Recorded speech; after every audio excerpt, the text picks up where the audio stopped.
Ayan po mga kabida, isang magandang oras sa lahat at welcome po sa aking channel. Ito po, magbigay lang po tayo ng reaction po mga kabida, no? Dito ho sa tila may mga senador po na gusto kong ituloy, ano? Ito pong impeachment trial po mga kabida laban ho kay Vice President Sara Duterte sa kabila po ng naging desisyon po mga kabida ng Korte Suprema, no? Na unconstitutional, ano? Ito pong articles of impeachment. At ang Senado ay ni minsan hindi ho nila nakuha itong jurisdiction po mga kabida, ano po, sa impeachment complaint, ano, laban ho sa Vice Presidente po ng Pilipinas. Okay? Isa po sa mga senador na gusto hong ituloy ito pong impeachment trial, ito pong si Senator Erwin Tulfo po mga kabida, no? Dahil po ang kanya hong sinabi na kailangan daw ito ng taong bayan. Nag-aantay daw ang taong bayan ho dito, ano? Teka muna, sino ba yung tinukoy po ni Senator Tulfo po makabida na taong bayan? Ano? Okay? Kasi unang-una po, hindi po natin masisiguro po makabida na talagang ito ba ang gusto po ng taong bayan. Kasi unang-una, kung pagbabatayan po yung survey po makabida, no? Ng Okta, sino pa yung iba pang nag-survey, yung Tanjiri, ano? Na majority daw ng mga Pilipino ay gusto ho nilang magkaroon po ng impeachment trial laban ho sa Vice Presidente, ano? Meron naman pong survey po, I guess yung SWS ata yun or yung Pulse Asia po makabida, no? Na nagsabi po na majority po ng mga Pilipino ay ayaw ho nila ng impeachment trial po ni VP Sara, no? Mga kabida. No, sino yung nagsasabi ho ng totoo ho dito, ano? Okay? So since wala hong mananalo ho dito mga kabida kasi kanya-kanya yung resulta po ng survey, ano? Dito na lang po tayo sa legalidad. Malinaw po yung desisyon po ng Korte Suprema, ano?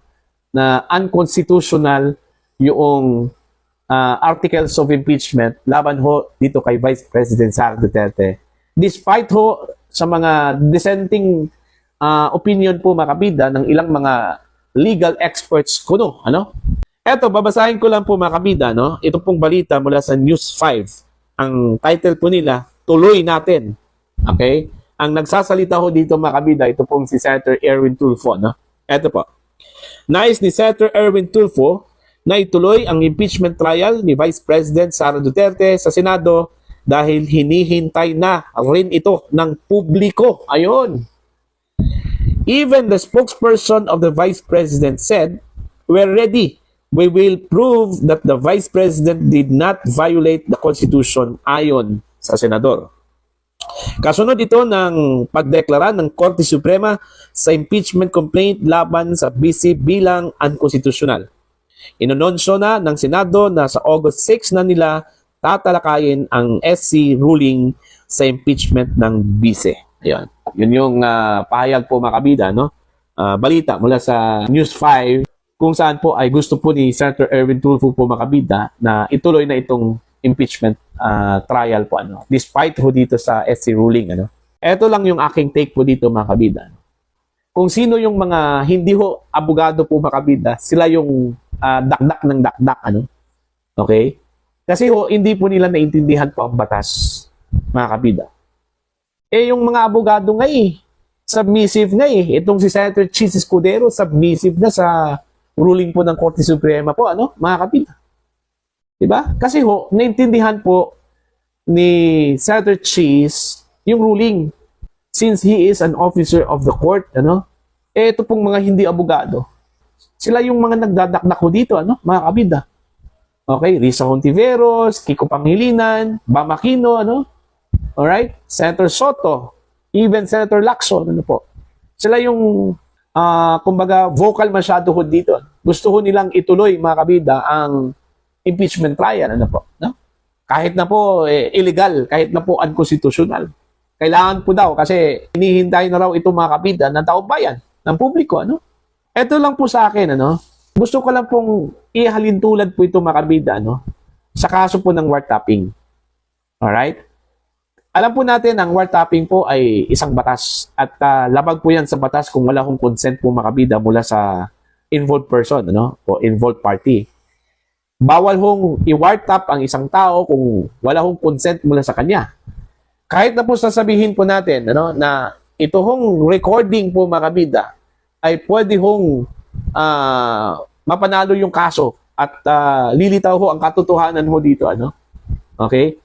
Hindi pa rin pwedeng gamitin yan sa korte kung ang pagkuha ho ng recording po makabida, labag ho sa batas, ano? Kung ang pagkuha ho ng recording po makabida ay hindi ho nagpaalam mula doon sa taong involved doon ho sa recording. Diba? It will still be inadmissible, ano, mga kabida, yung recording na yon. So katulad din yan ng impeachment case, ano, or impeachment complaint. Kahit na po sabihin po natin, kailangan po nating marinig yung katotohanan po, ano, dyan po sa Senado, mga kabida. Kailangan nung ituloy po itong impeachment trial kasi gusto po nating marinig kung totoo ba yung mga bintang laban ho kay Vice President Sara Duterte na nagkamal po siya ng milyong-milyong piso po, ano, mula sa confidential funds po, mga kabida, no? Okay? Accountability yung gusto po natin dito. Yan, maganda po yung intention po, ano, mga kabida. Pero po tayo. Kung ang complaint o ang reklamo po, mga kabida, ay hindi po dumaan sa tamang proseso, ano, at meron pong nilabag po na karapatan, okay, at nilabag po ang tamang proseso po dito, ipagpatuloy pa rin natin yan. Dahil lang po sa gusto po nating malaman ang katotohanan, hindi po pwede yan, mga kabida. Unang-una po, meron po tayong batas. Meron pong prinsipyo po sa batas po, mga kabida, no? Na ang tawag po nila dyan ay a fruit of a poisonous tree. Ibig sabihin po, mga kabida, kahit na po legit yung ebidensya na kinuha mo o nakuha mo, kung ang pag-acquire po niyan o ang pagkuha po niyan ay illegal, yung whole process po niya ay poisonous po yun, mga kabida. Okay? Yun yung prinsipyo po sa batas, no? So katulad ho ng impeachment complaint po ni VP Sara po, mga kabida, dineklara po ng Korte Suprema na unconstitutional, lumabag po sa ating saligang batas, bakit ipagpatuloy po natin yan? Kung lumabag po sa saligang batas, ano? Hindi po pwedeng i-supersede, ano, ito hong goal or objective po, mga kabida, na accountability at gusto ho nating malaman ang katotohanan dito ho sa illegal ho na pagsampa po ng impeachment complaint laban ho sa Vice Presidente ng House of Representatives dyan po sa Senado. Dapat nasa tamang proseso po yun, mga kabida, bago ho ito tatalakayin dyan po sa Senado o sa impeachment court. Ganun lang po yun kasimple, ano? Kasi ho, yun nga madali lang po yan sasabihin po ng mga hindi ho abogado na wala hong alam po sa batas, mga kabida. Pero kung may alam ka sa batas, isa kang officer of the court, isa kang abogado, maiintindihan mo yun. Mandakin nyo, pag hindi mo sundin yung utos po ng Korte Suprema o decision po ng Korte Suprema, ano ang mangyayari po, mga kabida? Constitutional crisis po yan, ano? Kung ipipilit po ng Senado na ituloy itong trial, dahil ho, mandato po ng Constitution yan sa Senado, ano, mga kabida. So, anong mangyayari po ngayon? Kung hindi po susundin po ng Senado itong Korte Suprema, ano? Diba? Magkakaroon po tayo ng constitutional crisis. Pag once meron po tayong constitutional crisis, sunod-sunod na po yan. Meron pong chilling effect yan, mga kabida, ano? Yun yung delikado, ano? Alright? So, pabor po ako dun ho sa sinabi po ni Senator Cheese Escudero, ano? Na dapat sundin po yung utos ng Korte, ano?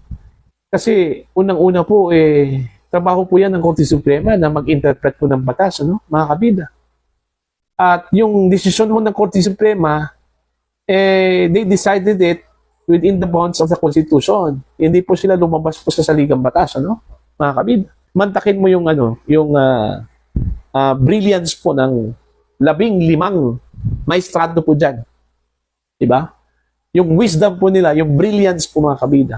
15 maestrado po ang andyan po sa Korte Suprema, 13 po dyan ang nag-decide at nagsabi po na unconstitutional po, mga kabida. No?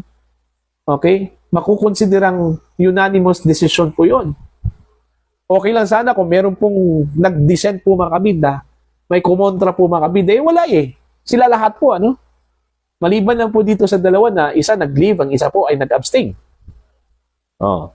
'Di ba? Mahirap na po 'yan. Balik ta rin. Although meron pong proseso 'yan, ano? Pwede hong mag-motion for reconsideration ito pong Kamara de Representantes po mga kabida, no? Pero marami hong mga abogado, legal expert po na nagsasabi ano, na mahirap na raw na balik ta rin po ito. Considering unanimous po yung decision po ng Korte Suprema, no, mga kabida. So sana yung mga hindi ho abogado, magbasa muna sila ng batas. Okay? Wag hong magdakdak ng magdakdak po mga kabida, no? Kasi hindi yan nakakatulong eh. Okay? Kung paiiralin po natin yung ating emosyon na hindi po natin iniintindi yung batas, hindi po yan nakakatulong po sa Pilipinas, mga kabida. Mas lalong magkakaroon po ng division yan. Alright?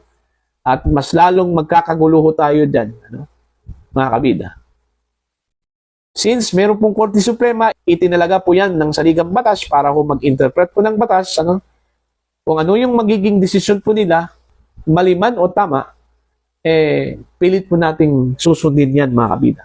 Kasi, yun nga sila lang po yung binigyan po ng authority para ho mag-interpret po ng ating mga batas at maging sa ating saligang batas.